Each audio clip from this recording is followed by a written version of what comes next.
Welcome to episode 33 of Are You Mad at Me? Hi. Hi. I'm Mickey Morgan.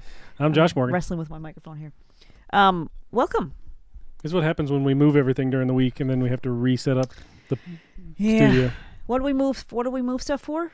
Oh, right. We tried to do our own passport photos. We moved the camera stuff and the lights because we were trying to take pictures for our passports, and we moved the microphones because you were working on an audiobook. Oh, right. Lots of stuff. Yeah, it's been a week. Yeah. And we're in pajamas right now. We're in our PJs. Because most people are listening online, so it doesn't matter. No one cares if my hair is up in a ponytail. Nobody cares. Or whatever. No one cares. They're really here for the content. Yeah. Right? I don't know what they're here for. Should get that checked. All right. It's been a crazy week. I just want to do a quick shout out to some friends of ours who are probably wondering, does anybody know that our kid walked in while we were... Not us. It didn't happen to us. But for the friends that might be listening who had their kid walk in on them a couple of days ago. While they were celebrating their anniversary. That's a bit specific. I wasn't going to say that part. I'll take that out. No, leave it in. It's funny. But yes, the kids are talking about it. We heard about it. I'm sure they're not saying anything to you because I'm sure they're not making eye contact for a little while. But yeah, that's what happens. This is parenting teenagers. It's kind of funny to be on the other end, like to be on this end of it where it's just gossip. So I kind of love that a little bit.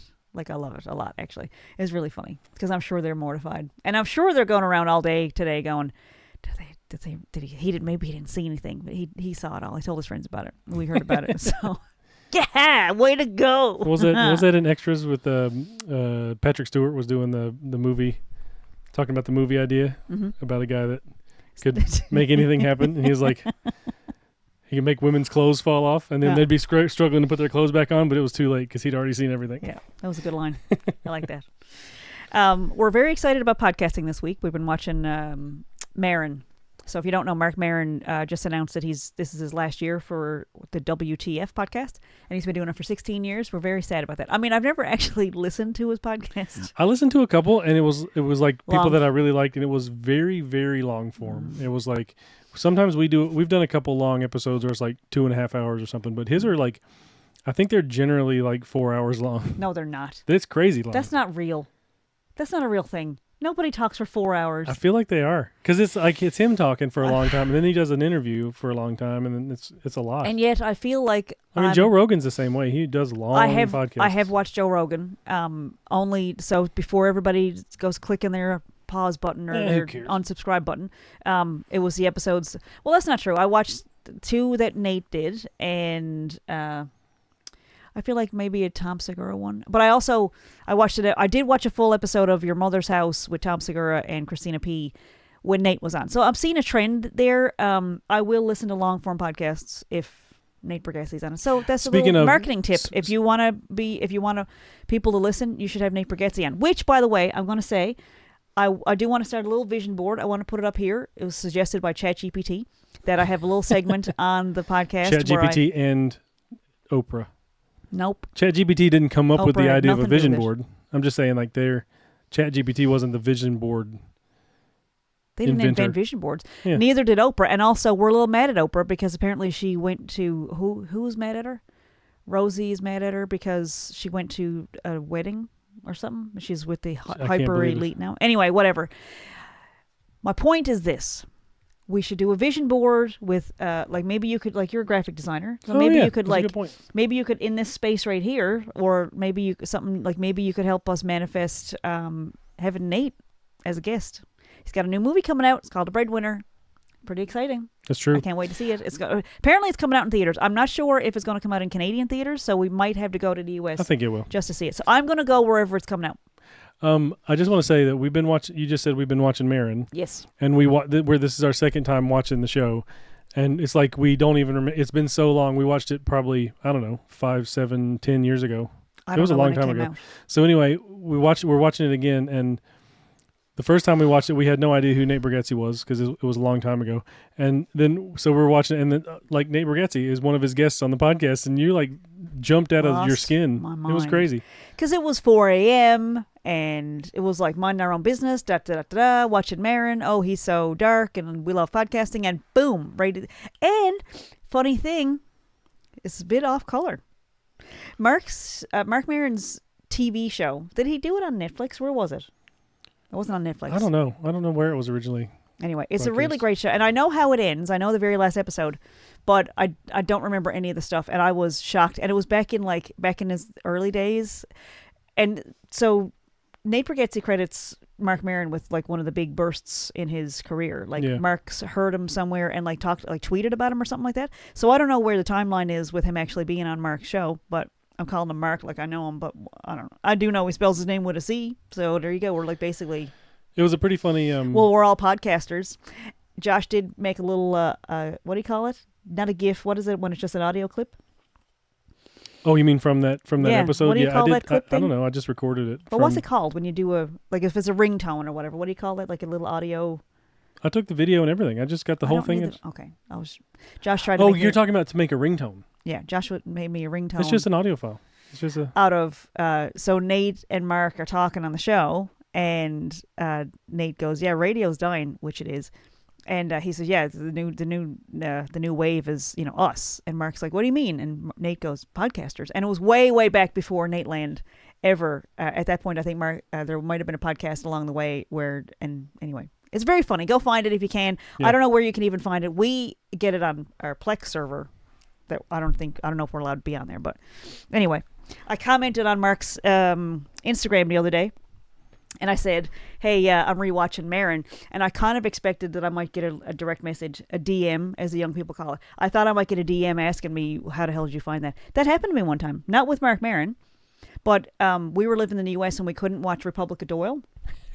And I was connected and friends with Alan Hocko at the time. We had met through a couple of things. We had some mutual friends, and we met way, way back before Republic of Doyle. And so... we were in the U.S. and I commented or I sent him a message, I think, and I said, man, I'm loving Republic of Doyle. It's so great. I was really, devastated that we couldn't see it down here, and we finally tracked down episodes. And he wrote back, showrunner, producer, writer, star of the show, and said, I'd prefer you not watch it in the U.S. because it messes with the algorithm and... something about the numbers and the advertising and stuff. It was like, all right, sorry, we were watching your show. Yeah, I don't know that one viewer or two viewers. I mean, it was one house, so it was one, but it was like, okay. Anyway, I did fully expect that Mark Maron was going to reach out and go, where did you see my show? Because that is not out right now, and they're probably going to release it on DVD or something. I don't know, or like LP. What do you call it? Laserdisc. Laserdisc. But yeah. I love the show and I love Mark Maron, and I do feel. I think this is kind of a thing that happens.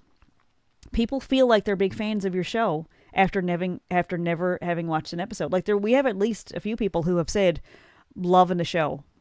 But they don't know where to find it because they're watching the clips. Just watching the social media clips. Yeah, which is kind of funny. But, whatever. You're part of the landscape. So I think that means that if somebody wanted to start a podcast, we would be people that they would reach out to and say, how do you do it? How do you make the magic happen? Like, I don't know. I mean, it's hard work getting 5s and 10s of people to listen.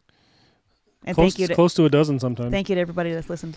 But Josh was down waiting for me to start a podcast tonight because I was working on the show notes because I haven't updated it since episode 24. And as you can tell, this is... Is this 33? Is that what it's episode 33, yeah. So I'm catching up on those and learning a lot about marketing. We have news. We have 3 new books out. I know we said that last week. We have 3 new books. We have a new series out. It's called The Bare Bones Guide to Publishing. And so there's one on ebooks, there's one on paperbacks, and there's one on marketing. And they are for the people who are like coloring, sure that's stupid, and would rather have a bare bones. It's just cheaper, the basics, instructional. Cheaper with no coloring pages, smaller. It's a little 5x8, a little brown paper cover. It's very sweet. Josh did the design. We were supposed to get some packages today, and we didn't. Anyway. No, they're coming tomorrow. Oh, good. I just want to say that I think we should go ahead and run down the list. Sure. Because you talked about it last night, but I think you share how many books you have in your author library on Amazon right now. 20. 20 books. 20 products. So I want to talk about repurposing. So that's going to be a little hashtag on, or like whatever. It's going to be one of the key words for this episode. So I wrote a book. This is the 3rd one, and it's called How to Be a Famous Sexy Writer. So before that was For the Grace of Joe. First one was For the Grace of Joe. And that was paperback, ebook, and audiobook. Yes. And then there was How to Fail at Documentary Filmmaking. Yes. Same thing, paperback, ebook, and audiobook. So that's 6. And then we put out How to Be a Famous Sexy Writer. And obviously, that comes from a very vain place. I do think a lot of myself. I mean, look at what I'm wearing right now. I mean, I do think a lot of myself. It's worth it to watch the video version of the podcast. I'm just saying. It is. I mean, it's a vision. It really is a vision because I'm all about me. So, and people are going, yeah, we know. We listened to 33 episodes and we know Vicky has healthy self-esteem. I'm getting there. I'm getting to healthy self-esteem. So How to Be a Famous Sexy Writer is everything that I know about self-publishing. It's really everything I know, everything that I could possibly tell somebody. It's sort of in memoir form. Yeah, it's kind of like the rest of your books where it's stories about your life and stories about self-publishing, the stuff that you've done, and also this is how you did it. It's kind of instructional / memoir. Yeah. And so I'm hoping, I've been having panic attacks, waking up, and just having panic attacks. Not panic attacks, but I don't know what you'd even call it. I wake up, go, and I feel like I'm dry heaving in the pillow. Why is that? I don't know. I don't know. How's that? But I have these moments of, oh man, are people going to understand what I meant by, so there's a chapter in there about selling to friends and family. And I didn't explicitly say who to sell to. I just discouraged people from relying on your friends and families only for... Yeah, I don't even think I used that word. I think I just told a story about some horror stories of what I've experienced. And also lots of shout outs to people who have bought the books and been supportive and said really kind things, even if they didn't buy books or listen to the podcast or listen to the band or whatever. But I keep worrying about did I teach it the way I meant? Because I meant for it to be an instructional. I really wanted it to be a guide. Don't do this thing because this is what I learned. And then there's lots of technical stuff in there about how to format and how to get your ISBN, and a cheat code here. You can just call me and I'll give you one if you want me to publish your book. I don't publish. Yes. I format. And then I hand the files back to somebody and they self-publish. So it's never, I'm not a publisher. I'm a formatter. I think the point comes across when you're talking about marketing and selling your books that there's more people in the world that can benefit from your books than just your friends list on Facebook and just your family members. That's a good place to start, but that's not a place to rely. I think it comes across.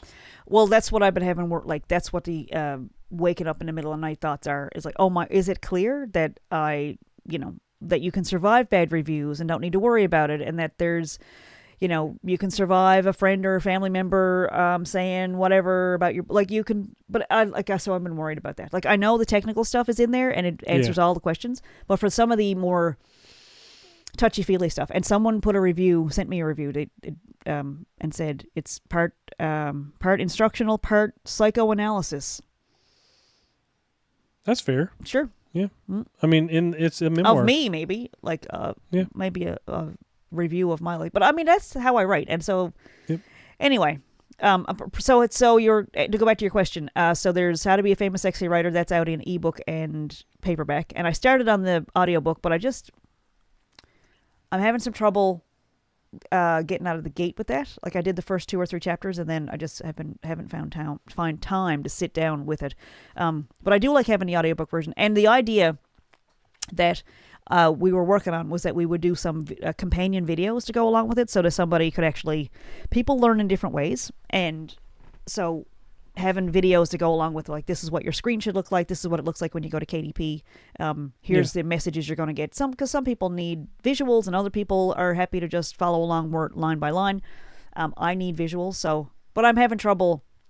I've been having trouble finding the time to get that part of it out, and also because we published another 12 books after that. Yeah, you've been very busy. How to Be a Famous Sexy Writer in 2 versions, and then we released How to Fail at Self-Publishing a Paperback, How to Fail at Self-Publishing an ebook, and How to Market Your Self-Published Books. And that's the coloring book / instructional books. And they are in paperback and hardcover, and I'm not sure why or when, if this will change in the near future, but hardcovers are only available from the .com, from everything else except .ca. So I don't know what would happen if you tried to order the hardcover in Canada. I'm pretty sure you could get it. I know I can order them, but I don't know. But anyway, they're on .com. So I don't know if that's going to matter for sales, having something available as the primary marketplace being a certain part of Amazon. I don't know if it would be any benefit to put some of them exclusively on .com. But anyway, this past weekend, you and I worked on a different version of the same material. So it's repurposed. This is what we're learning, is repurposing. So that book that had everything I knew about self-publishing, we repurposed into guides with coloring pages and also a whole series of bare bones. It's the same chapters, it's the same words. It just doesn't have coloring pages, and it's much smaller, and they're mini books. What we talked about making mini books back in the new year. So there's the memoir version that's got a lot of stories about your life and that sort of thing. Then there's the coloring pages version that's got just the instructional stuff and coloring pages. And then there's the bare bones version that's just the instructional stuff. Right. So those are, I think altogether, there's 20 products right now listed on Amazon. And the ebook is coming the audiobook is coming for How to Be a Famous Sexy Writer. And we're going to probably do companion videos to go along with that. Why were we talking about that? That's just what we were doing this weekend. Was releasing those last 3 books. Yeah. So I'm looking at my algorithm right now on YouTube is telling me there's all kinds of things like how to sell your book and how to market your book. And it's really overwhelming because it's the same stuff. Like it's always the same stuff. Like get an influencer to blah, blah, blah. Go on people's podcasts. Go on, get reviews. But it feels like it's exhausting. It's a whole other job. It's a job, but it's not even stuff that feels good because you're not really connecting with people. It's more of like, anyway. Buy this here. Look at this. Well, I feel like one thing that I didn't even put in the marketing book was about podcasting. Like this is how we market once a week, every single week for 33 weeks now. We've come on here and talked about self-publishing. I don't think there's a listener in our land that doesn't know we self-publish books. I mean, we're doing marketing every single week. Is it resulting in sales? Maybe. I don't know. It's not so hurting. I've been also seeing some stuff about how to grow a podcast. And here's the thing. I got this from Mark Maron's show, actually. I think it seems like it came from that. But the idea that a radio, like if somebody has a radio show, it's like live or pre-recorded and it goes out at a certain time, people know where to find it. But you're not going to switch through a podcast radio. So with radio stations, you're going up the dial and you're trying to find something like a song you like or somebody's voice gets on your nerves and you turn it off, whatever. But there is no melting pot. Like there's no, what do you call it? Like there's no collection. You can't scan through podcasts. So there's really no way for somebody to come across your podcast like accidentally or organically. It's put somewhere, but how does anyone find it? Yeah, that's true. There are some. There's some. I don't remember what they're called. Like Earwolf is a website that is what's that word? Curate podcasts, and they have like a I don't know 100 or whatever podcasts on their website, and you can go through them like that. So that's similar to what you're talking about, but I don't think that's not like it's for everybody. So that comes back people to that are on Earwolf. How do you convince the editor of that list to put your podcast on there? And I don't know how that happens. It's much like getting on a top 100 list with your music or with a book. It's kind of like with Amazon. Like it depends on how many books you've sold on your particular subject or category or whatever. But with those things, it's very much arbitrary. And this is my own opinion. This is not fact. This is just an opinion. But it feels like people sometimes who curate lists like that are kind of arseholes. That's a bold statement. But, well, I'm just very brave. You're so brave. I'm so comfortable and brave in my pajamas. But I feel like I have one person in mind, and I know you know who I'm talking about. There's a person in town who tries to put together these lists and has musicians on his radio shows and podcasts and things like that. And he's kind of a jerk and doesn't make music and he just has like I'm not going to say a DJ mentality of, oh man, music is my life. Like, do you play a guitar? Do you, like, oh, you like music? And for some reason, he's a consumer. I don't know. I just feel like, I don't know, maybe I don't have a commercial attitude about music. Like I feel like it comes back to Brene Brown's kind of approach of, I don't want criticism from somebody that's not in the arena playing the guitar next to me. Yep. So I feel like sometimes I don't want to suck up to someone who isn't a musician and who just sits back on the throne or the podcast chair or whatever and decides what music is good enough to put on their list, or who decides what podcast. Like, if it's a podcaster talking about other podcasts, I mean, I don't know. I guess I'm a bit of a snob about stuff like that. Because I don't want to. Someone reached out to me today and said, "Do you want me to review your book?" It was on Instagram. It was a total stranger. Like, so I looked down through her page. She has 100,000 followers or whatever. And for every post she's got on there where she reads a book and reviews it, there might be 6 or 7 likes, maybe a comment or 2. Wow. But it's not reaching people. Not so huge numbers. No, thank you, but I don't want you to read my book because it's about self-publishing. So I don't. Unless you're. Do you want to publish a book? Trying to self-publish, yeah. No, I mean, if she wants to write a book about, I think it was a girl, it could have been a boy. I don't know. Couldn't tell you the name, but it was kind of like no, I'd prefer you didn't actually, because you're not that's not my ideal reader. I want somebody that needs it to reach people who are trying to self-publish. It's a bit different than writing like fiction. Like a Stephen King book is like anybody could read it before they go to bed or in the bathroom or on a train or whatever. Like you're just gonna, it's just a entertainment. But like it's learning. Like it's a resource. I think it's a resource, and resources are kind of one of those things that you bring to you when it shows up when you're ready. And I am trying to figure out how to cooperate with the universe or with whatever the algorithms, and I'm trying to cooperate with making sure it's in front of people when they want it. And that it's a good resource when they do get it, and that it will walk them through the whole thing.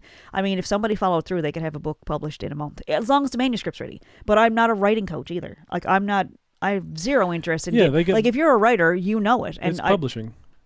Right. Not writing. The writing part of it is you're a writer or you're not. I mean, and I think everybody has it in them. I just, it's a practice. I think if you enjoy it, the rest follows. That's probably a big hurdle for somebody that has wants to write a book. If you've done the act of writing a book, then there's how do I make this this file on my computer a thing that people can order?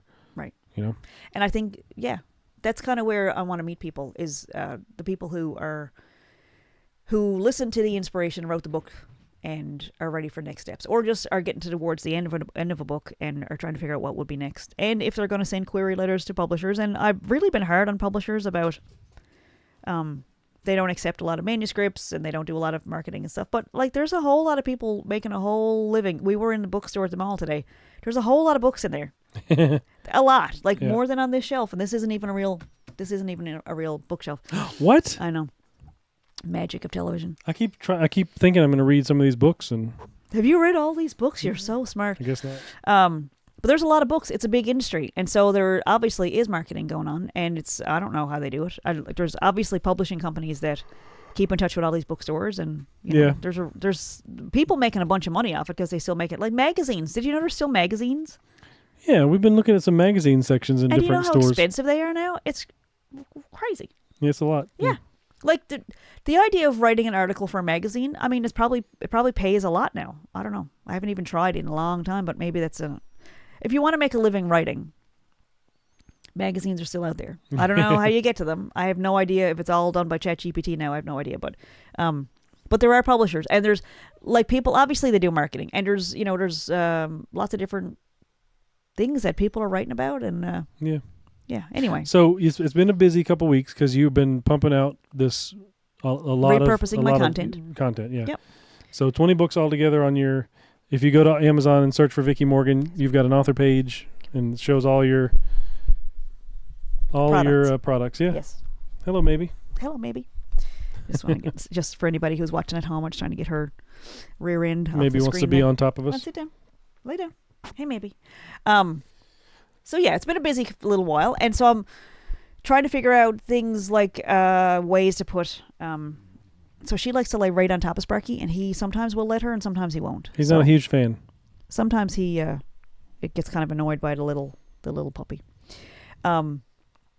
Yeah. So putting a podcast in front of people is because I was kind of thinking for the people who have been listening every week, it'd be kind of nice for them if they were in on a secret little society, don't we owe it to them to be working and pushing the whole podcast so more people are listening, so that they're actually participating in something bigger? Yeah, that's true.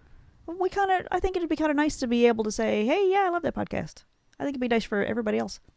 Anyway, because I like talking to other people. I don't really talk to a lot of people who listen to the same podcasts and stuff that we do. But that's going to change too.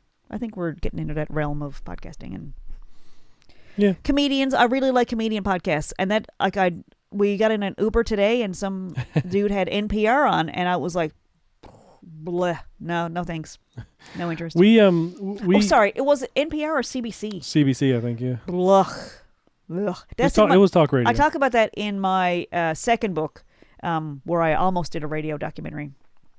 Oh yeah, that's right. Yeah, there was a producer at CBC that told me I didn't have the chops to do she didn't think I had the chops to do a video documentary, so she wanted me to do a radio documentary. And then I went off kind of mad and went just back. For spite, we did a documentary. Well, I went back a few months. I had been doing documentaries. She just didn't know anything about me. And maybe that was on me because I didn't pitch properly, or maybe I didn't give her my full resume. I don't know. Anyway, I went back a few months later, and she forgot she had asked me to do the documentary, so she had spent all the budget.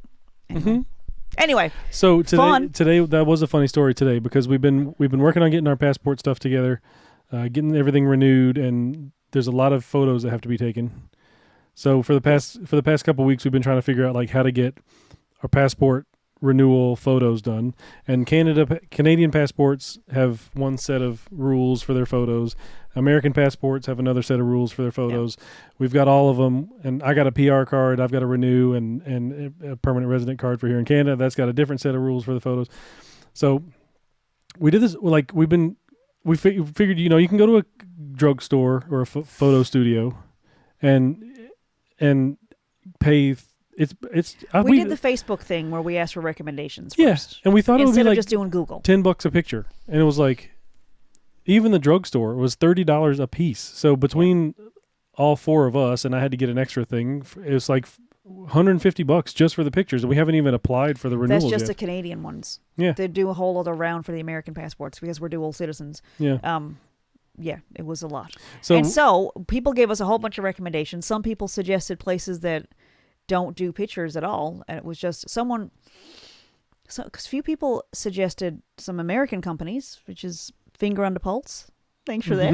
And then other folks mentioned Costco doesn't do it anymore. Costco doesn't have a photo center here, and even though it's I think it's the biggest warehouse in the eastern provinces, if I'm not mistaken. I think they built it with the intention of it being the biggest one. Does not have a photo center, and though there's a little private camera company, like a real posh, in a posh part of town, camera center, and customer service down just awful.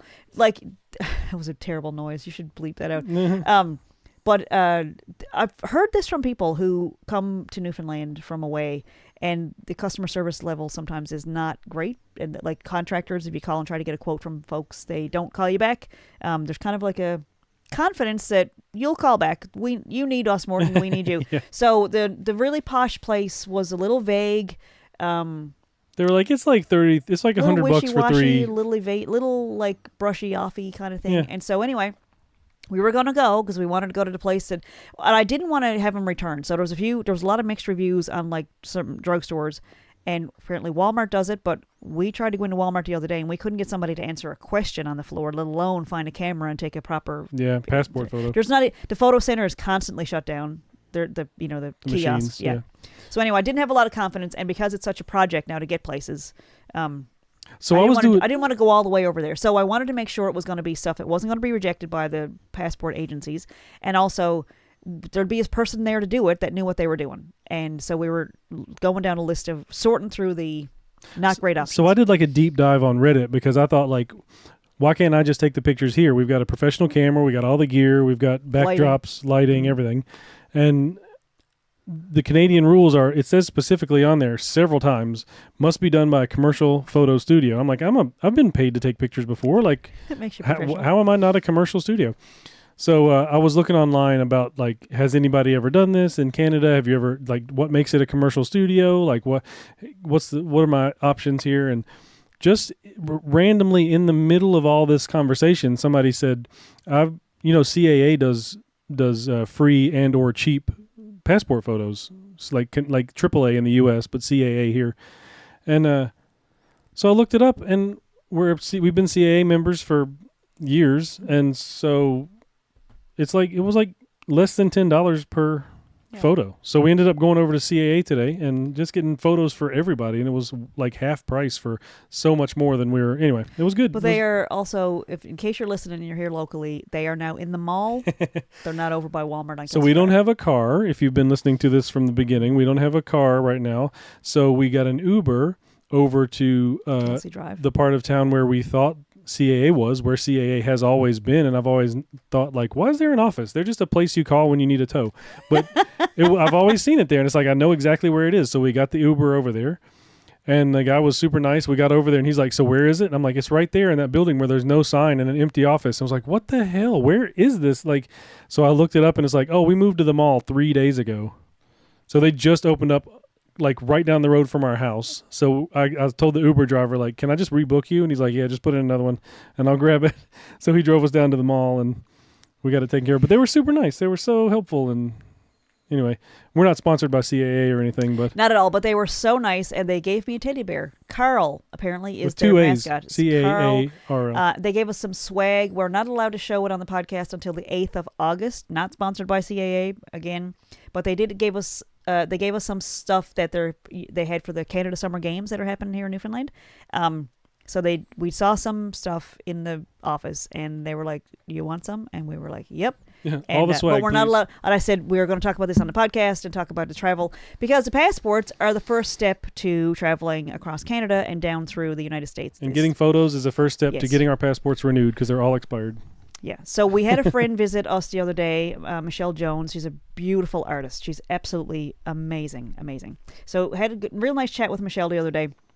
And we were talking about manifesting. And she was telling us this story about a friend of hers who was single for a really long time. Her kids had grown. She was living on her own, and she was lonely and wanted to meet somebody. She said she was ready to be in a relationship again.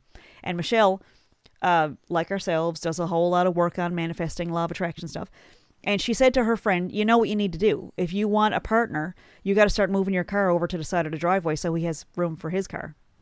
And I was like, wait, what was that now? What like was taking an actual physical step towards having a partner. Making room in your closet for this person that's going to move, like that's going to live with you.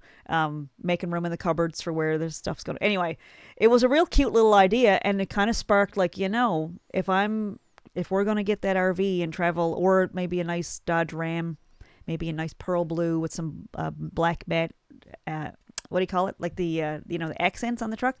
A few years ago, it was all very shiny, but then the really new ones have like a black matte finish on the bumpers and stuff, true, yeah. and I nice. just love that even more. So maybe it's a Dodge Ram 1500 in pearl blue with a black matte finish, whatever, and like a fifth wheel behind it, or hard shell camper, or at this point, if I could find a pop-up with a bathroom, I would do it.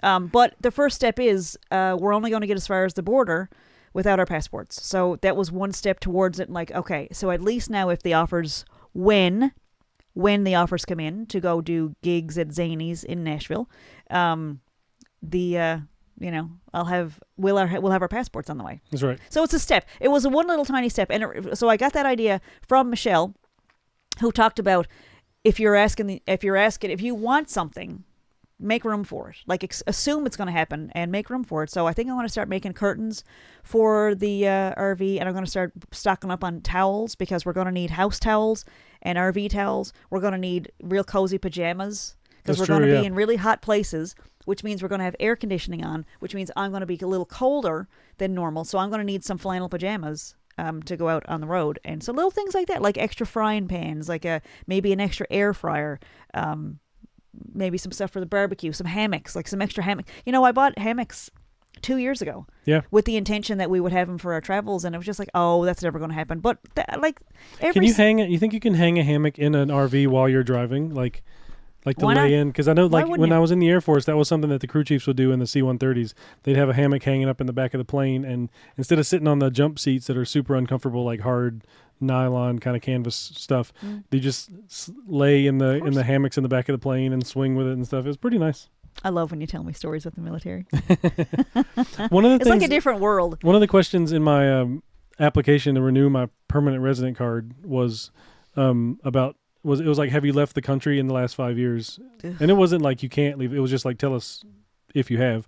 And I was like, the last time I left the country was when I went back to New Brunswick with your dad when we moved all of our stuff here. And I went over the border for like maybe an hour or two to just get some mail or something from Calais in Maine. But it was funny because it was like, oh, that was 7 years ago. Oh, wow. And it was for 2 hours that I left the country. Before we came back to Newfoundland, we traveled constantly. We were across that border over and over and over, and well, I worked on the U.S. side, and we lived on the Canadian side. But just traveling, like we took off one year and went down to North Carolina just for a drive. We went from Maine to North Carolina, and we took a month to do it. We went down, took our time, stayed a few weeks down in Mulberry Creek, and drove back up, and it was really, really fun. We just haven't done it in such a long time. So anyway, first steps is passport. Yeah. Are you allowed to leave the country? Yeah, we are. Well, can you prove it? No, we don't. Well, passports. We can prove that this is where we live and this is where we're from. So it's a little trickier to get an American passport renewed from Canada, but we're working on that too. But the Canadian ones, we'll have those ready to go pretty fast, and we'll have our passports. So we're ready. Stuff. We are now could entertain ideas of traveling out of the country. We're open to offers. So, and I don't know what it's going to look like. I have no idea, but I think that's part of it. It's not my job to figure that out. It's just not. It's what I want to do. I want to take the boys. It's not about, I want a big comedy career or I want a music career. It's nothing like that. I want to hang out with my children while they're still young enough to like us and want to hang out. Yeah. And if they're not in, relationships that they need to stick around for, which is, that's on the horizon. Like they're going to meet people and they're going to want to stick around with the partners and all that stuff. And right now, like, make hay while the sun shines. So that's right. That's where I am, and that's why I'm trying to do all these things that we can do remotely. Same with you. Yeah. Yeah. Because we have a good time. Making it happen. So I want to share a couple things I did this week also. I just came across this in a bin. So if you're listening, I'm holding up a really colorful sweater that I made. And I didn't have a pattern. I didn't really know. How long ago did you make that? Oh, boy. When we were in Standish, maybe. So anyway, so I'm going to put that there, and I wanted to share, this is the actual thing I wanted to share. So last week I made this sweater, and I'm very happy with it. It's my own design. It's got rag wool. Is it my eyes seeing things on there? Okay, yeah, I am. So this is a rag wool. It's just like a acrylic yarn, and I do this little Irish cowl neck. And I did my first one like this when we were living in North Carolina. It was a stress knit, and I knit my very first sweater. And I tried an Irish cowl. Again, I didn't know how, looked it up, and did my own. So I wanted to make a new one instead of doing the things that I have on my to-do list. So I made a sweater. I think it looks a lot like that the fisherman sweater in the office when Andy gets his dad's boat and the guy's really mean to him. And he goes, let me have that cool fisherman sweater. Yeah. I think this one looks just like it. So Newfoundland is pretty known for their fisherman sweaters. And I don't know if they still call them fisherman sweaters, but this is not like that. I don't have like fancy cable Those knit. are like heavy wool, right? Well, they're actually wool, and they have cable knit and stuff in it for warmth and all that stuff. But this is like acrylic yarn because I don't like knitting things. If I knit a sweater out of real wool and washed it and it shrunk, I would cry forever. That'd be bad. It's a lot of work. Yeah, that'd be rough. But I'm reminded of years ago, I borrowed somebody's really, really nice sweater. I was at her house, and my mother did not do special care when it came to washing laundry. And so it came back like for a doll size. And I had to go back to my friend and say, I'm really sorry. And she was furious. Anyway, it's fine. It's all fine. I mean, I'll see her at the high school reunion this next month. But anyway, took it in my mind after Michelle was at our house. She said something about she said, have you seen The Secret? Of course I've seen The Secret, but I hadn't seen it in a really long time. And she was like, you know how they say while you're waiting for the thing that you want, like, just enjoy what you're doing in your life. Like if it's this pastrami sandwich, enjoy your pastrami sandwich, and that'll help the things that you want come to you. So anyway, I thought, you know what? I'd like for Paula to have a sweater like mine. So Paula has a sweater. I don't need to put on mine, do I? Again, for the listeners, it's exactly like Vicky's. Like it's identical, just smaller. It's crazy how exactly the same it is. Yeah. And I also found Paula's glasses, so we're very similar. Now, when I had Paula, when Paula was born, I don't want to say anything offensive with Paula in the room because I don't know if she knows she's adopted. That she came from not a factory, but from a She's shocked. I don't know if you can see that. If you're not watching the video, Paula's very shocked right now. There was a really nice lady in New Jersey who sewed Paula's pieces together, and I had hair that looked like Paula's. It was short with kind of like reddish brown at the time, and it hasn't been like that for a long, long time. Anyway, but we do have the same glasses. She has little baby Chuck Taylors, which I think are the cutest things ever, and she has posable hands. She only has the 4 fingers on each one, but she has posable hands, and if you use like little, there's like little sticks that go along with it. You put like an elastic band, little metal rods, and so you can actually move her hands. And so she's got all kinds of little props and stuff too. Do we have props for Paula? Oh yeah, the camera. We have props for Paula. I don't know where I found this. I think it was at like Toys R Us or something, but it was like a little pink or yellow camera. And so I painted it black, and listen to this. It even flashes. So I painted it black. I put a little Canon sticker on there, and little strap, a little black strap, put Canon on the strap. So Paula is also documentary filmmaker. So there she goes, wearing my sweater. She's got my glasses. She's got my Chuck Taylors. Yeah, she's pretty fun. So I wanted to. Paula's been kind of itching to get out and play a little bit, right? So we're probably gonna be making some video content. Wave Paula very soon with. So I'm trying to figure out if it'd be more interesting for Paula to do marketing. What do you think? I'm not so sure about that. How much does it pay? See, she's kind of a jerk. What? She's a cross between Maureen Ennis and Miranda Sings. Oh, yeah? That's how I describe her. Sometimes she's very, very sweet, and other times she's off the rails. But it's like, so, a little bit of Maureen, a little bit of Miranda. That's how I kind of see her. I like that Maureen Ennis is your like benchmark for the sweetest human. A sweet person. She is the sweetest human. I don't think she's ever said a swear word. I don't think she's ever been angry in her whole life. She is amazing. And just a beautiful musician and stuff, too. So I'm going to put Paula right here. Okay. And so I really encourage you to go look at the actual video if you're listening to this online. I have another puppet that I want to show everybody. This is the people puppet that Kara Nordstrom made for me. I think we talked about this last week, so it's good that you found it. I don't know that we did. I know I posted about it on... Oh, that's a hat. Okay. So this is the people puppet. Getting all stabby. And so what we Kara designed for me was, this is a 3-headed puppet. I asked Kara I knew exactly what I wanted. It's basically 3 puppets all sharing one control. One brain. So, and they share one brain. So you know how people, and they share a cell phone plan. So when one talks, it's basically like you're talking to all 3 of them because they only have one brain and one opinion, and they're kind of jerks. And this is so I wanted Kara to make me a monster puppet that we call people. So it's like, what would people say, or what do people think? Yeah. This is people. This is people. And they talk together, and they have opinions. This was the villain of our documentary filmmaking TV show. And we never got to make anything with it. I did change a few things on this because some things looked like... anyway, I wanted to have a cross-section of people. So there's a younger dude on the end, and then there's there's a middle-aged woman in the middle who wears yoga pants and has her hair up in a blonde bun, and then there's a dude on the end who's losing his hair. He's got like the what do you call that?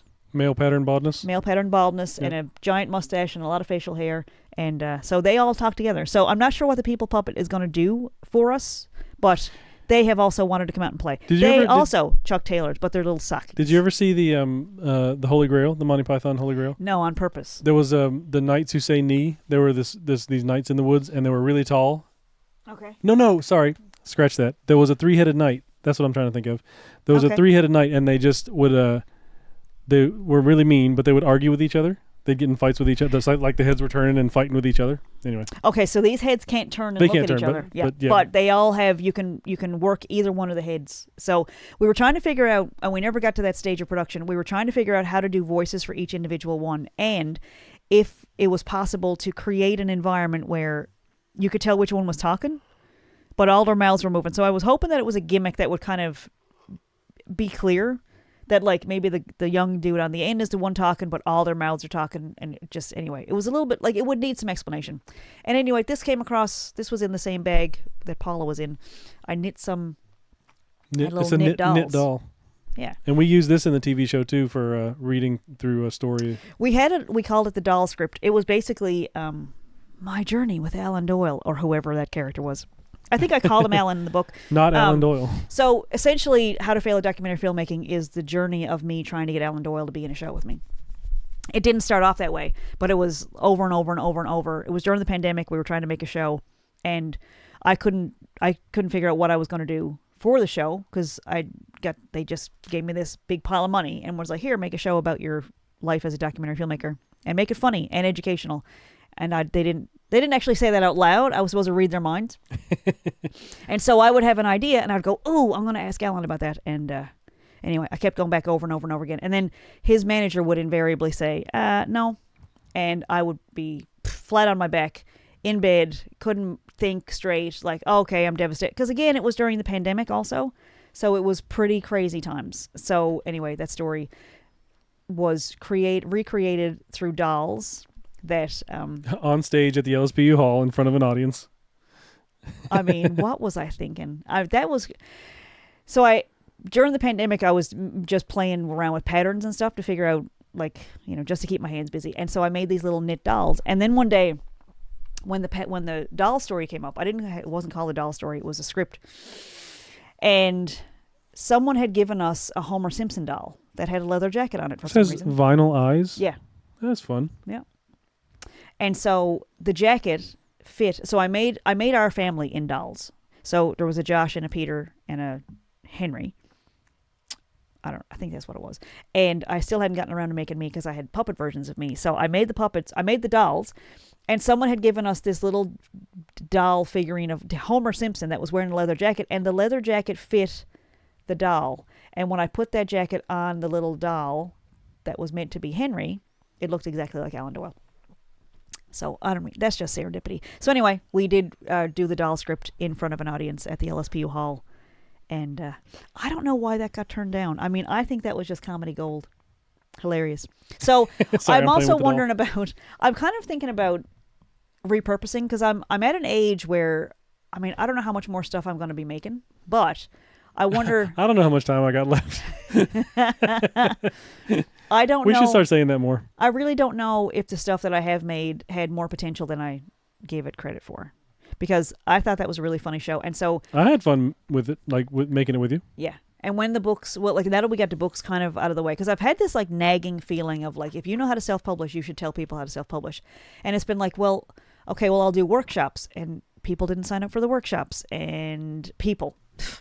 Jerks. Friggin' people.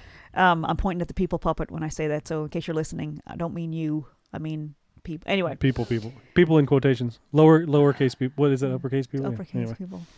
Yeah. Anyway, I tried doing workshops because I thought that was a way to give back and serve. And it was like, nope, that's not the way to do it. And so I was like, all right, well, I got all this. I know all this stuff, and I know it can help people feel better. So how do I parlay that to the general population? And anyway. And then we have 20 books. There's not all 20 are about self-publishing, but okay. Maybe don't get tangled up in the cords there, buddy. Yeah. She's got the zoomies. So anyway, where was I? Maybe just discovered the puppets. She is very curious. Oh, wait till they start talking to her. She's gonna love it. Maybe do you want them to talk to you? Mm-hmm. I love doing voices for people and things that can't talk, like puppets and dogs. And remember, Harley had a whole personality. Harley was basically Paula before Paula came around. I never thought of that. Yeah. So is Paula Harley? I think Paula is new Harley, reincarnated. Okay. Harley. She had a whole personality. She was really funny. Like, she used to say the craziest things. And she was really fun to travel with. So anyway, we're working on that stuff. Trying to figure out what's on my notes there, because my eyesight is not as... So Michelle told me about this book called E Squared. And it was by someone with a bathroom tile name. Grout? Pam Grout. Pam Grout, yeah.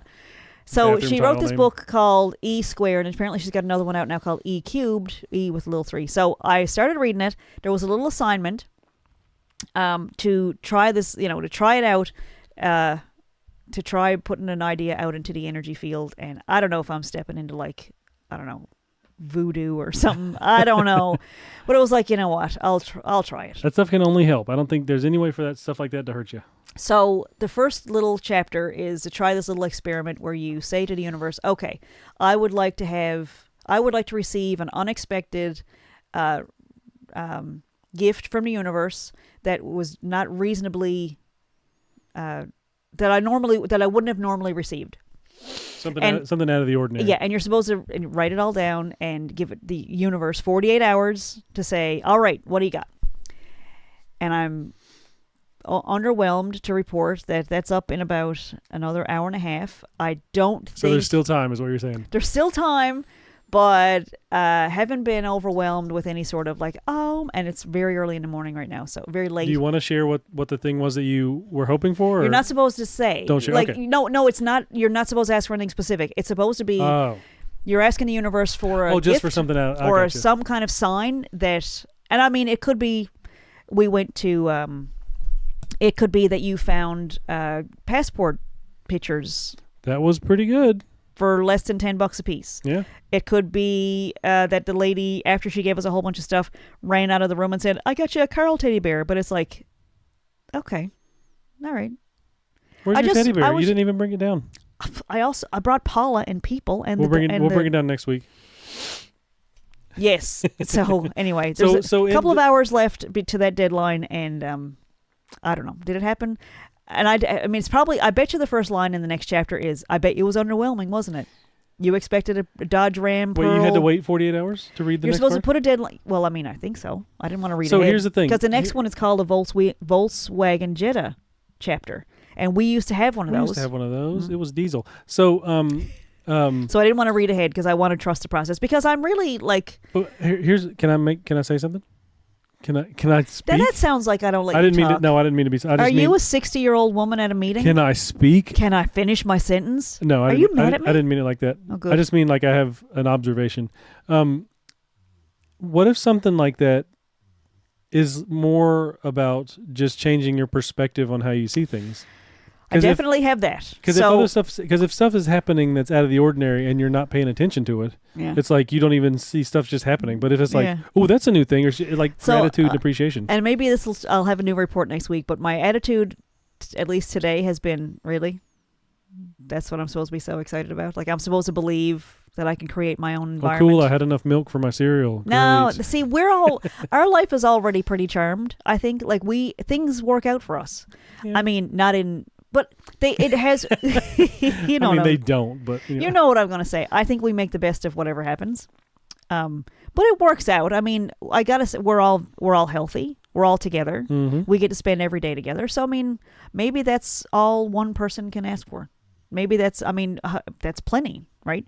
So it's pretty greedy to say, oh, I'd also like to have a Dodge Ram 1500 in the driveway in pearl blue. I see them everywhere. I mean, everywhere.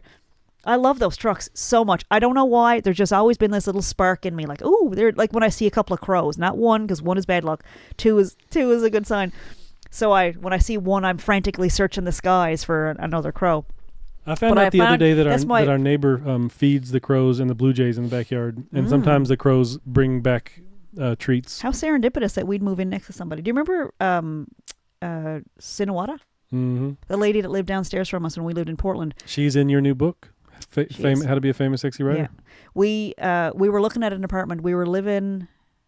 What was that situation? I don't remember why we ended up in Portland. We were living in Yarmouth. We had a baby and a dog, and our neighbors did not like us. Everything we did, it was just a middle-aged couple. Everything we did got on their nerves. They had two big saucy labs. And they had a black lab and a yellow lab, and the dogs were very saucy and attacked my brother, and it was pretty hard to get out of our driveway. We were calling and complaining about the situation so much that the people the owners of the apartment complex were like, you can have out of your lease, just find a place and, I don't remember that. Yeah. It was a pretty crazy time. That was around. So anyway, we were looking for a new place.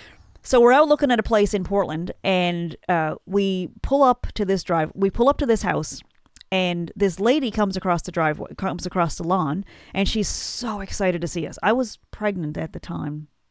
Yeah. So she's coming across the lawn, and she's like, "Oh my God!" And I'm like, "Who is this person?" Like, she's so excited to see us. I just figured she was drunk, but turns out we had a very unique car at the time. We're driving a Dodge Nitro, which is like the most amazing SUV. They don't make them anymore. They stopped making them in 2011. But they're on like a Jeep body, which was like my favorite. It was a black SUV. It was like the best vehicle ever. And so we pull up and we're about to look at this place. We're meeting the guy there to show it and to see it. And his downstairs tenant runs over to our vehicle, thinking that it was her son, because her son also drove a black Dodge Nitro same year as ours. So she thought it was, so she ran over with the energy of a mom who's excited to see her son and came to us. And so we saw the place. It was great. It was like a really, really, really old place in Portland, like in dead center of the city, right next to the university. Great location. And so we drive to Walmart in Scarborough after that, and we missed an accident by about 3 seconds. Like, if we were the next car up, it would have T-boned us and probably killed us. And we had Henry in the car at the time, and I was pregnant, and it was like, if I hadn't met that lady and she hadn't kept us for that extra minute in the drive, like in the, you know, she said hey and then said, oh, I'm so embarrassed, I thought you were my son. But that delay, I credited that experience with, if we had been the next car up in that intersection, we would have been, but it was like, well, so Josh Morgan, what would Josh Morgan say in this situation? It's on my mug. So nothing happened? That's what Josh would say. So I took that to be kind of a sign, like, all right, this is a great place for us to move. It was not. It was pretty good for a while, and it was a great location, and I could walk to school, and we walked with Henry and eventually Peter when he was born. And we had upstairs neighbors that I got a little bit of PTSD from the upstairs neighbors who would literally call the police if our toddler walked across the floor. And her name was Victoria, and we used to call her Crazy. Henry named her Crazy Legs. But she would call the police on us, and because we had a toddler. I mean, it was just, this was before music. This is before us keeping a late schedule, all that stuff. I mean, anyway, why was I talking about that? Sinawada. Signs from the Universe. Yep. So I took that, like, it was, so, yeah. Dodge Nitro, Sinawada. There we are. Signs. And the, there was something about the crows and the other thing that I was talking about. Stuff usually works out for us. Yeah. I gotta, for everything that has ever happened in our lives, it's always been for the best. And I don't know if it's a combination of it being for the best, or if we're just really Pollyanna about it and go, oh, it's fine. This is good. I think we have toxic positivity going on. I mean, if you listen to this podcast, you'd say, no, you don't. You're very but this negative. Is our weekly and you complain a lot. Therapy. Did you know it's been an hour? I did not know that. And I showed all my props. You showed all your props? All the stuff that I brought down? You went through your notes? Oh, did I get all the notes? Oh, so I got E squared. So the 48-hour experiment to figure out if you can create your environment. Turns out, no, you can't. The bare bones books. Oh, here's one thing that I want to talk about. This is what I am thinking about working on for marketing. Okay. And also possibly an income source, because people make money from YouTube. Who knew? If you haven't come across these in your travels, there are basically the rule of thumb seems to be 15 minutes. You do a 15-minute video, which sounds bonkers right now. If you're thinking about doing a TikTok video, like I saw a thread earlier tonight, and someone said, I really like when somebody creates videos telling me what the book is about, and that's how I buy my books. So I wrote that down because who knows? Because it's kind of fun to market, and it's kind of fun to fall in love with my own work and myself, and imagine that it would help people, and then see what comes from that. Like, that's kind of a nice headspace. So I did get that. Like, that's kind of like, that's ingrained. And the other thing was to start looking for signs that things are working out. So over the last couple of days, I've been very aware of when I start crapping on stuff that I'm thinking about. Like, very aware of my thoughts, which it turns out there's a lot of negative. And but being aware of that and going, hold on now. Like, let's see what Santa has to deliver. What's it going to be? What kind of magic? Well, whatever you believe in, right? Yeah. You call it different things, and I remember believing in Santa Claus, and he always showed up. But then beyond that, see, I'm getting this is the portion of the show where I will feel really overexposed later on and go, maybe you should take that part out. So maybe I just don't need to do that. Maybe let's take a little detour and come back to what I was going to talk about. So I talked about this girl a lot. The pin cut sew lady, Nikki Schreiner. So this is how I discovered this little formula. of the 15-minute video where you now it's jury's out on what the formula, like what the actual structure of it is, because I saw a video earlier today of a lady who obviously got her idea from ChatGPT. It was very ChatGPT structured. Like her video script was. Yeah. So she starts off with the script and she's like, "Hey, I'm whoever," and then she spent a really long time talking about her own books, and it was like, I'm being marketed to, and I don't like that. I needed a little bit more organic. Like, so Nikki Schreiner, her video, she didn't mention her book till about 12 minutes in. She actually just told a story. The video was called How to Make Money Sewing. She talked about how she started off, she got her first sewing machine, her mom showed her how to sew, she started off doing hemming pants, whatever, hemming dresses, and then it grew into a thing. And then she just casually says, I mentioned this in my book, How to Make Money Sewing, or whatever it's called. It was effective because I didn't feel like, by then, by the 12-minute mark, I trusted her. It didn't feel like you're just watching a commercial. So, yeah. So when you're watching an infomercial, that's kind of a different thing, right? Like that's a, QVC, Home Shopping Network. So it's somebody selling to you. On YouTube, it's a little bit more, there is an opportunity to actually connect with people and share a real part of yourself. But if you're following a formula, like, okay, 3 seconds in, I'm going to mention my website. 10 seconds in, I watched a video earlier tonight. It was the weirdest thing because I saw this guy's video, and then later on tonight, I saw a post from him. He had commented on somebody's something on Facebook, and it was total random strangers. Wow, I didn't know. That's funny. And I was like, I've seen this book before. But I didn't buy it. And here's why. It was only $1.50, and I didn't buy it because his video was salesy. It was, the first 5 minutes was saying, you probably know me from blah, blah, blah. I'm an expert marketer. People seek me out. I've got thousands of... It was very much like reading his resume. It sounds like you're not, they're not on your level. Like, it's like I can't learn anything from you because you're too far away. Like, I need a peer that's done the same thing. It's that DJ mentality. Yeah. He just has a new book coming out, and that's what he was talking about, but he was also trying to find clients because he claims that he can make your book go viral and all that stuff, which is great. Good for the people that got to, but it turned me off because it was very I found it insincere, and I didn't trust him. Because it was a car salesman that's at the door, like, finger guns. Smarmy. Yeah. Whereas, I don't know, does he write? He just tried writing for the first time, and apparently he's been doing this for 15 years. So like, oh, you finally put your own words out there, and you've been selling other people's stuff for a really long time. You're finally about to jump into the arena, and it took you 15 years to find the courage. So you're not really in the same place as people who are venturing out as first-time writers, or let's say first-time writers who are, I don't know, wondering if they should write at all. Who would ever read my book?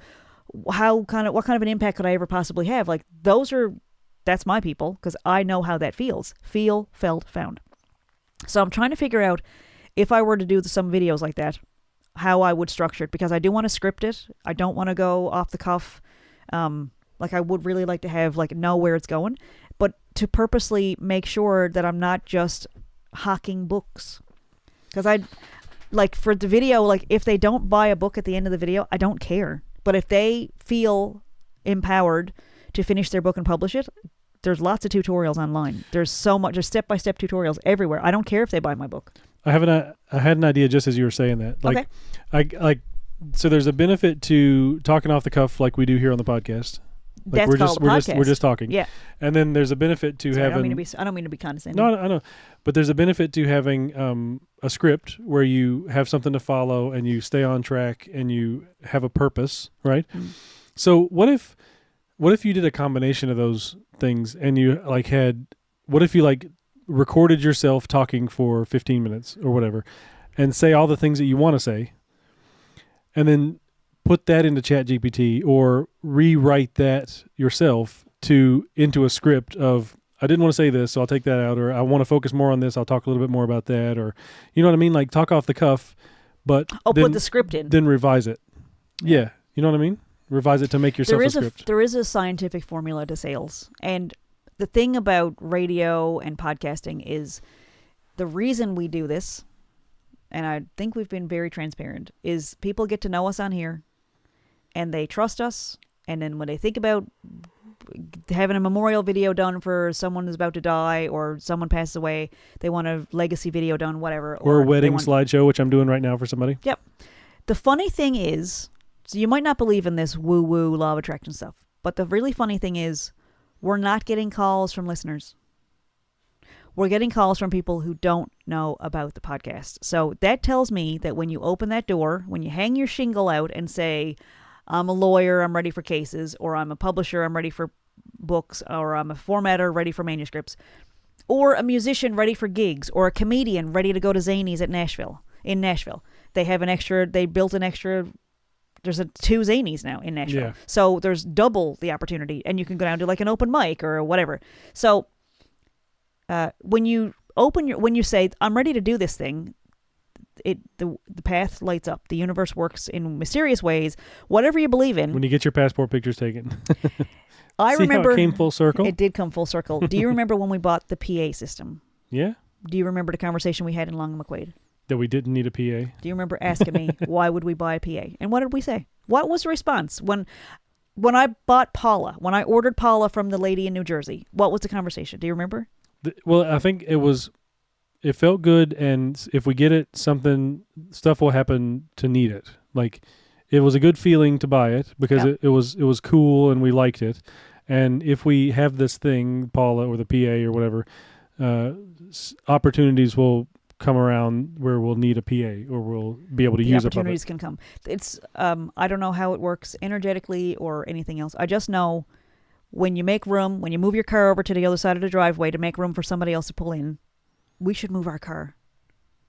We'd have to call CAA and get it boosted and get the tires blown up. Can you tow our car just 6 feet to the left?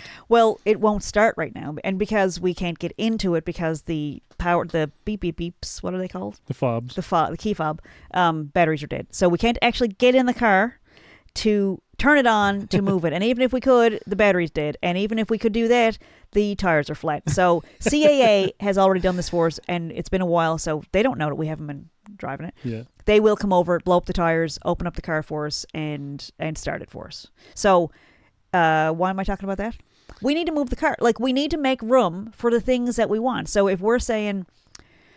You were talking about the PA. And we were saying it along McQuaid. When we got the PA. We didn't have a PA. It was an obstacle to performing because if somebody called us, sometimes people would ask us to play and they didn't have gear. And so it was either go rent gear, or if we have our own, then we could just use ours. Yeah. I think we've only used it 3 or 4 times because every time after that, people had gear. So, but it opened the door to the opportunities. I think you're forgetting that right after we bought the PA, we came up with the idea to do the coffee house open mics. Yes. Where we used the PA. And that idea would never have come if we didn't have the equipment to do it. So it really actually worked out really well. Our shelves are lined with, we have an industrial popcorn maker, we have a chafing dish with 3 trays in it for catering meals, for movie sets, we have a cotton candy machine, we have a shaved ice machine, and it's all like, what are we ever going to do that for? But I tell you where I can see it is a trailer being pulled behind the RV where we can bring all these things and have like a little carnival where we play, maybe we do some comedy, maybe we do a book reading. I don't know what it looks like. Maybe it's a puppet show. Don't know, don't care. As long as it's fun, we're going to do it. Yeah. But if it seems like you get this little nudge like, hey, you should get a puppet that looks just like you. And you know where that came from? I saw somebody with a video on YouTube during the pandemic who was sitting in a car. It was something for CBC. Maybe it was some kind of like YouTube.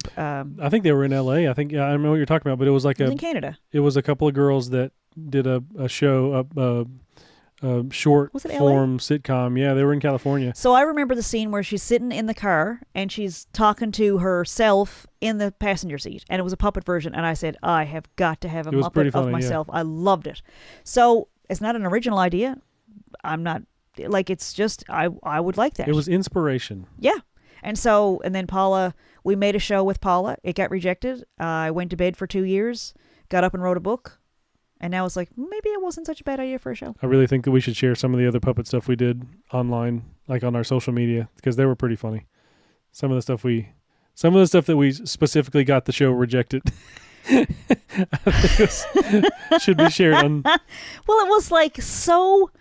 I don't know. I hear comedians talking about when somebody gets up and walks out of your show, it's still good because they're responding to it. Like Like movies are supposed to move you. And so if someone is moved to the point that they say, please don't tell anybody we had anything to do with this show. Yeah.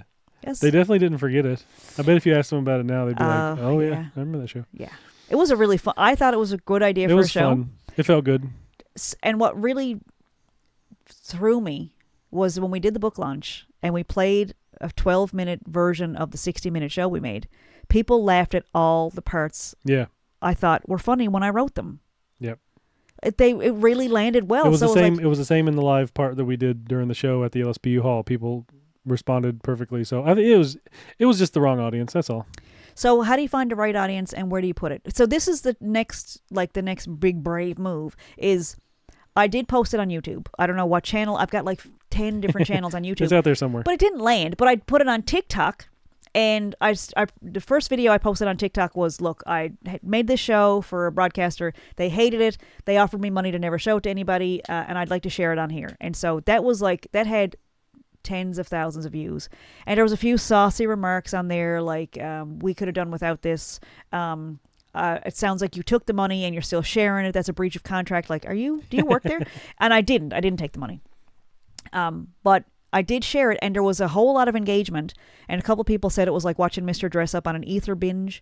It was pretty fun. But I just was like, okay, I think maybe somebody said something saucy to me, and I just went, okay, I'm not doing this anymore. But I think that's just TikTok. But I think it's also taken into consideration that it was like just coming out of the pandemic. Like those were some rough times where it was hypersensitive, and like now I feel like when I have those panic attacks about, not full-on panic attacks, it's not that bad, but when I have these little anxious moments of, oh my God, are people going to receive it the way I'm intending it? I'm ready to defend if I need to. Like, I think it's going to land. I think people will enjoy it and get something out of the books. But I'm also ready to, like, stand up for myself and say, this is the intention. And I don't need to defend it. Like, who is going to come at me and say, you didn't put in anything about Ingram Spark? Like, that's a different book. I didn't put anything in about Draft to Digital. I don't know enough about it. And maybe I'll learn about it one of these days, and maybe I'll update the book. Maybe I'll write a new one. But if somebody has a manuscript and wants to know how to publish, they can read your books and know how to publish a book. On KDP. Yeah, but that's a route. That's a fully formed route to publish resource. A book. Yep. Route, I'm sorry. Yeah. What did you say, route? Yeah. It's okay. We know what you meant. I'm from North Kakalaki. We heard that today somewhere, and I was like, what? Haven't heard that I for a while. got to put that in a song. Anyway. I did write a song last week. I've been writing songs. In the middle of all that, I wrote songs. We got some new strings for our guitars from Temu. They had Elixir strings on Temu, and it wasn't even knockoffs. It was like, I don't know if they were in an abandoned container or something, but it was like probably in a actual boat that tipped over Elixir strings, which are the best from Temu. Anyway, there was like $6. Also not a sponsor. $6 a pack. So, yeah. So yes, music. Music is good. Yeah. Let's do final thoughts. What are your final thoughts for today? We have marketing, passport pictures, moving the car to make space, playing with the puppets. I think because we have the benefit of graphic design and Photoshop and all those things, I think there's some value in vision boarding. Hear me out. I think just enjoying the idea of it doesn't have to happen. It's really about enjoying life and going, oh, you know what would be fun? If I could do a show with Corey Tedford and Chris LeDrew, that'd be so much fun. It doesn't matter if it ever happens. If I immediately go, oh, you're not, why? It's not a real thing. It's just an idea. Like, I'd love to interview Nate Bargatze. I would love to interview Nate Bargatze. I can't stress it enough. But like, it doesn't matter because I'm enjoying the idea. And like, at 47, am I in a position, like, am I doing comedy, whatever. Like, there's 1,000 different intrusive thoughts that can shut that down. But like, how about if if you just let me enjoy it for a minute? Like, folks who get really upset, when people put their Christmas lights up too early. Or they get, sorry, that's an offensive one, married to a veteran, so it's a sensitive topic. Not for us. Why? Why does that have to do with veterans? If you put your Christmas lights up before Remembrance Day. Oh, boy. That's a whole thing in Canada lately. But like, and then there's other people who I know who are veteran friends, and they'll say, I went to war and sacrificed so people would have the freedom to put up Christmas lights whenever they want. Leave them up all year if you want. Or like people who get really excited about pumpkin spice latte. I'm not a fan. I don't like pumpkin. It tastes like dirt to me. But maybe you like dirt. But like, let people enjoy things. So like if I have an idea, and I'm so glad Michelle came over because she just inspired me so much. It was just the energy was just crackling when she was in our house. But I told her the story of the lady who sat in my kitchen, and I shared this crazy idea that I had that I wanted to sing with Alan Doyle. And she looked at me like, okay. The lady did, not Michelle. Yeah, no. the lady in your kitchen. The lady, so back 6-7 years ago, however long ago it was, when I was just talking out of my, just pulling ideas like, oh my God, you know what, if I ever had the opportunity, you know what I'd love? Like I could have said, I want a chocolate fountain. Just joy, just happiness. It was just fun. Like yeah. when kids are sitting in a sandbox and someone goes, this is a house and I'm a firefighter. The other kid doesn't go, that's stupid, and kick your sand. That's not a house, that's a pile of sand. Kick your sandcastle down. The kid joins in and says, oh, you know what would be fun? What if we were married and we had 6 babies? And what if I'm also a police officer? And what if we have cake for breakfast every morning? Kids know how to join in with joy, and that's my final thought. I think I talked last week about marketing like a 5-year-old. You did, yeah. And now we have toys on the podcast, and I don't know. I don't even know if anybody's listening anymore, but that's okay. Like, we're having a good time. I know that when I open the door, here's what I learned from doing the radio show. Okay. We did a radio show at CHMR for free. We didn't make a penny. We didn't have sponsors, but we got gigs. And we made a lot of musical friends, and we did make money, just not directly from doing a radio show every week. It opened doors because we hung the shingle out. You know, this I didn't know what that meant until I saw some lawyer show about they put the little note, the thing out on their door. When you hang the shingle out, and it broadcasts, it's energetically broadcasts out. Like, I'm ready for this sort of work. I'm ready for these sorts of experiences, and it's comes home that it's not, we do a podcast because we want to broadcast what we're enjoying about life and what we're finding funny and what's getting on our nerves, and it's broadcasting not just in what we're saying and what we're doing, because there are people who I know are just happy to know we're doing it. They might not listen every week, they might not listen at all, but there's something about seeing other people live joyfully that inspires other people, and it all trickles down. Like, we're all connected. There's no such thing like the 6 degrees of Kevin Bacon. We're all connected. We saw a show the other day where, who was in the show that we were watching? We were watching House, and one of the characters on it was the actor that plays the mom on Son of a Critch. And Henry was on an episode of Son of a Critch. And Henry loves House. And Henry was like, yeah. I was on a show with her. Yeah, we all three, well, so Peter hasn't been, but we all three were on Son of a Critch. And so, like, we're 1 degree away from that. And so it's all, like, it's not, I mean, I can't call up the mom from Son of a Critch, but I can call Mark.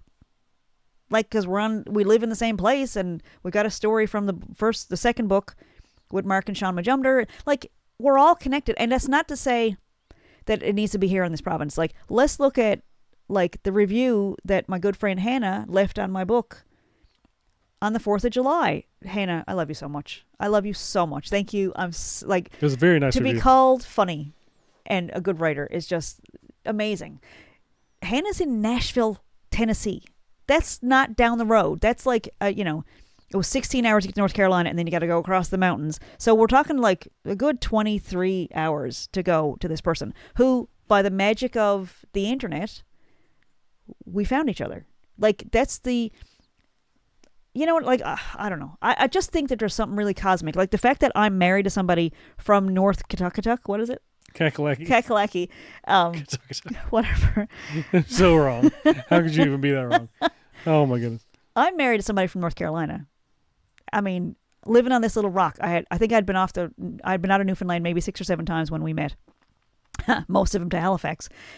Maybe once to Montreal, once to Toronto, but the rest of them were trips to Halifax. That's as far as I had gone. And then I have babies upstairs right now who I had with somebody from North Carolina. That's craziness. Like, we're an airplane ride away. Everybody figured this out during the pandemic that, like, oh my God, travel is so important and we're not allowed to do it now. But, like, everything is back to normal. We're allowed to travel. You can go wherever you want.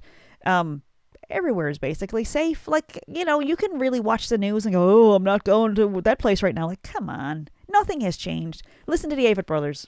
Your life doesn't change by the man that's elected or the woman. That could happen one of these days too. But it is safe, and there is lots of joy to be had. And find it. I'm hoping that I'm broadcasting out to the world that I want to meet people who still see joy in the world and are still willing to take a risk and take a leap and try something creative and try a new thing and feel stupid for a little while they're learning how to do it. Like, I think that's it. I think sometimes I do this podcast for me just as much as I do it for anybody else. Yeah. Because I need to hear, like, every cell in my body, when you say something like, oh, my hair's a mess, or oh, don't take a picture of me, like, every single cell in your body hears that. Every cell. You don't need to believe that if you don't want to, but there are single-celled organisms that have a life force that tells them how to survive and what to do next and how to get away from danger. Like, it's an innate drive in everybody. So you take the billions of cells in your body that are listening to you say that you're not pretty enough, or that you're not smart enough, or you could never do this, or who would ever want to hear what I have to say. Every cell hears it. And so do yourself a favor. Stop talking to yourself like that. And so if that's what I got up out of the E² exercise this past couple of days, like, that's pretty good.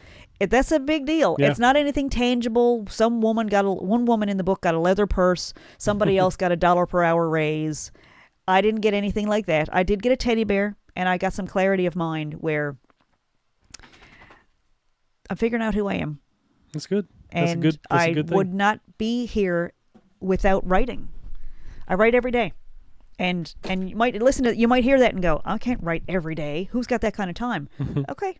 I thought that too, until I started writing every day. I gave it a time limit. Like, I started doing the artist way, and I took it one day at a time. And then all of a sudden it was a habit that I really enjoyed because it relieves a lot of pressure and makes me feel better to write. I love that motion of the pen in the hand going across the paper. It's a stress reliever. And, if you're looking for little tips and tricks to improve your mental health, I think I haven't talked about mental health stuff. I haven't been like the advocate doing the the ounce of prevention shows in years. Yeah, it's been a while. Because I'm living it. Yeah. Like, I stopped preaching to the choir about, what you should be doing. Yeah. If they didn't want to listen, they didn't want to listen. That's okay. That wasn't my lot in life, to be out doing mental health shows. It just was like, all right, fine. The broadcasters don't want it. How about a funny show? Nope, we don't want that either. How about a radio show about music? Here we are. And now we're in. So find your joy and drink more water. There you go. Final thoughts. All right. I'm Vicki Morgan. Thank you for listening. I'm Josh Morgan. We appreciate you listening, and we appreciate you. I feel like the marketing brain is going, there should be a call to action. There should be a way to involve people. Keep doing what you're doing. I have a song called Keep Doing What You're Doing. People that are reaching out, keep doing that. I love hearing from you. If you don't want to reach out, that's okay. If you just want to listen and observe from the bleachers for a little while, that's okay too. You want to tell somebody about it, we'd appreciate it. But we're taking it on the road. Energetically, in my mind, we're taking it on the road. In my mind, I'm going to Carolina. Oh, and we're going to see James Taylor again too. You didn't get to come see him when he was in St. John's, but next time we see him, it's going to be together, and hopefully the kids will be with us, and we'll get to see James Taylor before, he's getting up there. We don't have a whole lot of time in that regard. But also, look out Nashville and Zanies, because Vision Board is going to go up this week, and we're going to get pictures of RVs and Dodge Ram, pearl blue Dodge Rams with black accents and fifth wheel, and some pictures from interior. We want to get some RV travel magazines. I have no idea. Couldn't find them anywhere, but we're going to manifest that. But it doesn't matter if it happens. I'm going to enjoy planning it. And I'm going to make room in the driveway for it to be in my life, because it's fun to think about. And what do we don't get Christmas Santa Claus stuff anymore. When we were pregnant, it was like, no, we don't want to know what we're having because, it'll be like a surprise. I'd like some surprises. I'd like some okay, I'm going to be specific. Right. I would really like some pleasant surprises in my life. I would like to see some, evidence that things work out, and this is a good place to be, and it's a friendly world. And I think there was Albert Einstein said you got to decide whether it's a friendly universe or not. Yeah. And it determines the happiness of your life, whether you say it's a happy world or not. it determines your happiness, because you'll get you'll get whatever you make your mind up that you're going to see, right? You do manifest what and you turn on blinders and you confirm. I'm going to stop now because we're going to finish this episode. We'll see y'all next week. That's 33 episodes. Go buy a puppet. Go get a Muppet version of yourself. It is the most fun, and I think we're going to be doing some stuff with puppets. More stuff. They were back for another episode. Thanks, Paula. Thanks, people. Thank you, Wool Doll. Thank you, what's her face? Thanks for listening. Thanks for our sweet little beagles that are just get beagles, man. You should get some beagles. What did you say today about sparkly beagles? I'm going to turn the recording off. Thanks for listening. We love you. We'll see you next week. See you next week.